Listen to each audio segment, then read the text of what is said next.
ನಮಸ್ತೆ ಎಲ್ಲರಿಗೂ. ನಾನು ಇವತ್ತೊಂದು ಹೊಸ ರೆಸಿಪಿ ಶೇರ್ ಮಾಡ್ತಿದ್ದೀನಿ. ಡ್ರೈ ಫ್ರೂಟ್ಸ್ ಮಿಕ್ಸ್ ಮಾಡಿ ಶೇಂಗಾ ಉಂಡೆ ಮಾಡೋದನ್ನ ಹೇಳ್ಕೊಡ್ತಿದ್ದೀನಿ. ನಾನಿಲ್ಲಿ ಸನ್ಫ್ಲವರ್ ಸೀಡ್ಸ್ನ ತೊಗೊಂಡಿದ್ದೀನಿ. ಸನ್ಫ್ಲವರ್ ಸೀಡ್ಸ್ನ ತುಪ್ಪ ಹಾಕಿಬಿಟ್ಟು ನೀಟಾಗಿ ಫ್ರೈ ಮಾಡ್ಕೋಬೇಕು.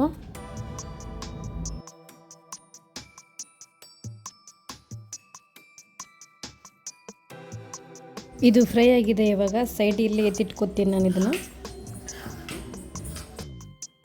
ನೆಕ್ಸ್ಟ್ ನಾನಿಲ್ಲಿ ಪಂಪ್ಕಿನ್ ಸೀಡ್ಸ್ನ ತೊಗೊಂಡಿದ್ದೀನಿ.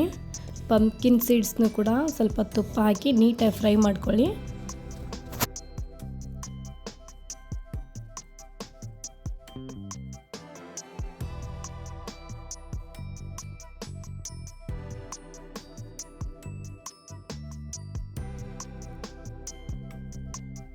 ಇದು ಫ್ರೈ ಆಗಿದೆ. ಇವಾಗ ಸೈಡ್ ಎತ್ತಿಟ್ಕೊತೀನಿ ಇದನ್ನು.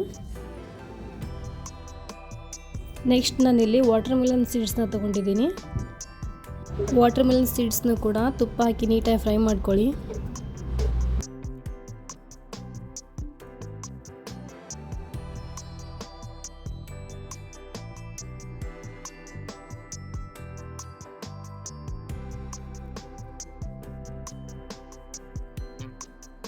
ವಾಟರ್ ಮೆಲನ್ ಸೀಡ್ಸ್ ನೀಟಾಗಿ ಫ್ರೈ ಆಗಿದೆ ಇದು ಇವಾಗ.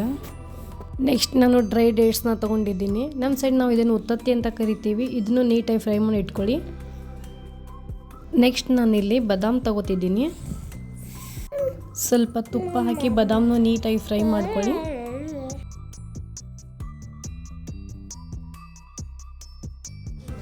ಎಲ್ಲ ಡ್ರೈ ಫ್ರೂಟ್ಸ್ನು ಗ್ಯಾಸ್ ಸ್ಟವ್ನ ಲೋ ಫ್ಲೇಮಲ್ಲಿ ಇಟ್ಟೇ ಫ್ರೈ ಮಾಡ್ಕೋಬೇಕು.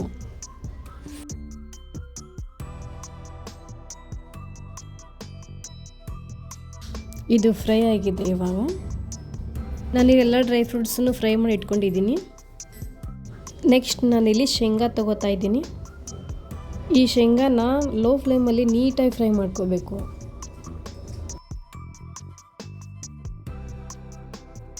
ಫಸ್ಟ್ ಟೈಮ್ ನಾನು ನನ್ನ ವಾಯ್ಸ್ನ ಕೊಟ್ಟು ವಿಡಿಯೋ ಮಾಡ್ತಿದ್ದೀನಿ. ಏನಾದರೂ ತಪ್ಪು ಮಾತಾಡಿದರೆ ಕ್ಷಮೆ ಇರಲಿ. ಶೇಂಗಾ ಫ್ರೈ ಮಾಡ್ಕೊಂಡ್ಮೇಲೆ ನೀಟಾಗಿ ಸಿಪ್ಪೆ ತೆಗೆದು ಇಟ್ಕೋಬೇಕು. ನೋಡಿ, ನಾನಿಲ್ಲಿ ನೀಟಾಗಿ ಸಿಪ್ಪೆ ತೆಗೆದು ಇಟ್ಕೊಂಡಿದ್ದೀನಿ. ಇವಾಗ ನೆಕ್ಸ್ಟ್ ನಾನು ಸಿಪ್ಪೆ ತೆಗೆದಿರೋ ಶೇಂಗಾನ ಒಂದು ಮಿಕ್ಸಿ ಜಾರಿಗೆ ಹಾಕ್ತಿದ್ದೀನಿ. ಅದಕ್ಕೆ ಬೇಕಾದಷ್ಟು ಬೆಲ್ಲ ಹಾಕಿದ್ದೀನಿ.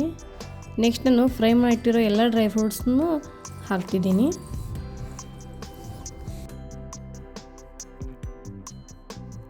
ಈ ಶೇಂಗಾ ಉಂಡೆ ಮಾಡೋದು ತುಂಬ ಕಷ್ಟ ಏನಿಲ್ಲ, ತುಂಬ ಈಸಿ ಮೆಥಡಲ್ಲಿದೆ. ಇದು ಒಂದ್ಸಲ ಟ್ರೈ ಮಾಡಿ ನೋಡಿ. ಇವಾಗ ನಾನು ಇದನ್ನೆಲ್ಲನೂ ಮಿಕ್ಸ್ ಮಾಡಿ ಪೌಡ್ರ್ ಮಾಡ್ಕೊತೀನಿ. ನೋಡಿ, ಪೌಡರ್ ರೆಡಿ ಆಗಿದೆ. ಇವಾಗ ಇದನ್ನು ನಾನು ಸಣ್ಣ ಉಂಡೆಗಳನ್ನು ಮಾಡ್ಕೊತೀನಿ. ಇವಾಗ ನನ್ನ ಮಕ್ಕಳು ಎಲ್ಲ ಡ್ರೈ ಫ್ರೂಟ್ಸ್ನೂ ತಿನ್ನೋದಿಲ್ಲ, ಕೆಲವೊಂದನ್ನು ಮಾತ್ರ ತಿಂತಾರೆ. ಹಾಗಾಗಿ ನಾನು ಈ ಥರ ಉಂಡೆ ಮಾಡಿಕೊಡ್ತೀನಿ ನನ್ನ ಮಕ್ಕಳಿಗೆ. ಹೆಲ್ತಿಗೂ ಒಳ್ಳೆಯದು, ತಿನ್ನೋಕ್ಕೂ ಚೆನ್ನಾಗಿರುತ್ತೆ ಅಂತ. ಕೊನೆವರೆಗೂ ವಿಡಿಯೋ ನೋಡಿದ್ದಕ್ಕೆ ಧನ್ಯವಾದಗಳು. ಹೀಗೆ ಸಪೋರ್ಟ್ ಮಾಡ್ತಾಯಿರಿ.